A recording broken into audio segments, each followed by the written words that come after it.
ರಾಜ್ಯದ ಅತಿದೊಡ್ಡ ನತದೃಷ್ಟ ಜಲಾಶಯ ಕಾವೇರಿ ಕೃಷ್ಣ ತುಂಗಭದ್ರಾಗೆ ಪ್ರತಿ ವರ್ಷ ಬಾಗಿನ. ನಾಡಿನ ಅತಿ ದೊಡ್ಡ ಜಲಾಶಯಕ್ಕಿಲ್ಲ ಈ ಭಾಗ್ಯ. ರಾಜ್ಯದಲ್ಲಿ ಅನೇಕ ಜಲಾಶಯಗಳು ಇವೆ. ಅವುಗಳಲ್ಲಿ ಕೆಆರ್ಎಸ್ ಕೂಡ ಒಂದು. ಈ ಜಲಾಶಯಕ್ಕೆ ಪ್ರತಿ ವರ್ಷವೂ ಬಾಗಿನ ಅರ್ಪಣೆ ಮಾಡ್ತಾರೆ. ಈ ವರ್ಷವೂ ಸಹ ಸಿಎಂ ಸಿದ್ದರಾಮಯ್ಯ ಮತ್ತು ಡಿಸಿಎಂ ಡಿಕೆ ಶಿವಕುಮಾರ್ ಅವರು ಒಟ್ಟಾಗಿ ಬಾಗಿನ ಅರ್ಪಣೆ ಮಾಡಿದ್ದಾರೆ. ಕಾವೇರಿ ಜಲಾಶಯವೆಂದೇ ಹೆಸರಾಗಿರುವ ಕೆಆರ್ಎಸ್ ಜಲಾಶಯಕ್ಕೆ 1979ರಲ್ಲಿ ಅಂದಿನ ಮುಖ್ಯಮಂತ್ರಿಯಾಗಿದ್ದ ಡಿ ದೇವರಾಜ್ ಅರಸ್ ಅವರು ಮೊದಲ ಬಾರಿಗೆ ಬಹಳ ಅದ್ದೂರಿಯಿಂದ ಬಾಗಿನವನ್ನ ಸಮರ್ಪಿಸುತ್ತಾರೆ.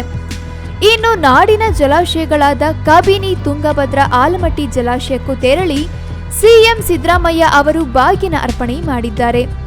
ಆದರೆ ರಾಜ್ಯದ ಅತಿ ದೊಡ್ಡ ಜಲಾಶಯಕ್ಕೆ ಈ ಭಾಗ್ಯ ಮಾತ್ರ ಇದುವರೆಗೂ ಸಿಕ್ಕಿಲ್ಲ. ರಾಜ್ಯದ ದೊಡ್ಡ ಜಲಾಶಯಕ್ಕೆ ಯಾಕಿಲ್ಲ ಮನ್ನಣೆ?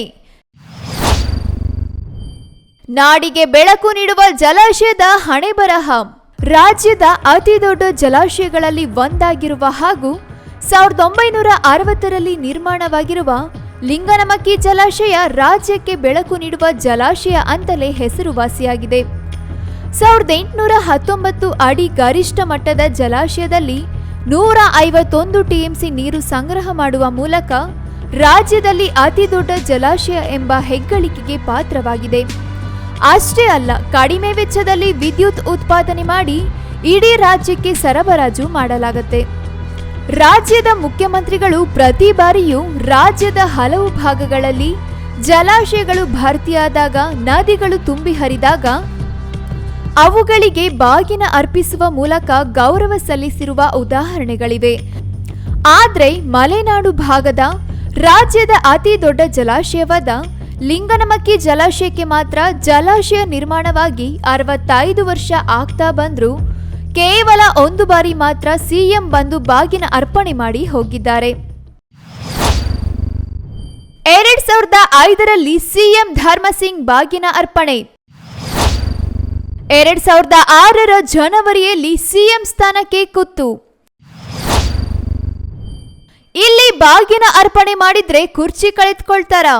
2005ರಲ್ಲಿ ಅಂದಿನ ಸಿಎಂ ಧರ್ಮಸಿಂಗ್ ಅವರು ನಾಡಿನ ಅತಿ ದೊಡ್ಡ ಜಲಾಶಯಕ್ಕೆ ಬಂದು ಪೂಜೆ ಸಲ್ಲಿಕೆ ಮಾಡಿ ಬಾಗಿನ ಅರ್ಪಣೆ ಮಾಡಿ ಹೋಗಿದ್ರು. ಇದಾದ 6 ತಿಂಗಳ ಒಳಗೆ ಅವರು ಅಧಿಕಾರ ಕಳೆದುಕೊಂಡ್ರು. 2006ರ ಜನವರಿ ತಿಂಗಳಿನಲ್ಲಿ ಮುಖ್ಯಮಂತ್ರಿ ಸ್ಥಾನಕ್ಕೆ ಕುತ್ತು ಬಂತು. ಇದಾದ ನಂತರ ಯಾರೂ ಸಹ ಇಲ್ಲಿಗೆ ಬಂದು ಬಾಗಿನ ಅರ್ಪಣೆ ಮಾಡಿಲ್ಲ. ಕುರ್ಚಿ ಕಳೆದುಕೊಳ್ಳುತ್ತೇವೆ, ಅಧಿಕಾರ ಹೋಗಿಬಿಡುತ್ತದೋ ಏನೋ ಅನ್ನೋ ಭಯದಿಂದ ಜನಪ್ರತಿನಿಧಿಗಳು ಸಹ ಇಂದಿಗೂ ಬಾಗಿನ ಅರ್ಪಣೆ ಮಾಡ್ತಾ ಇಲ್ಲ. ಪ್ರತಿ ಬಾರಿಯೂ ಕೆಪಿಸಿ ಅಧಿಕಾರಿಗಳಿಂದ ಪೂಜೆ. ಈ ಬಾರಿಯೂ ಪೂಜೆ ಸಲ್ಲಿಸಿ ನೀರು ಬಿಡುಗಡೆ.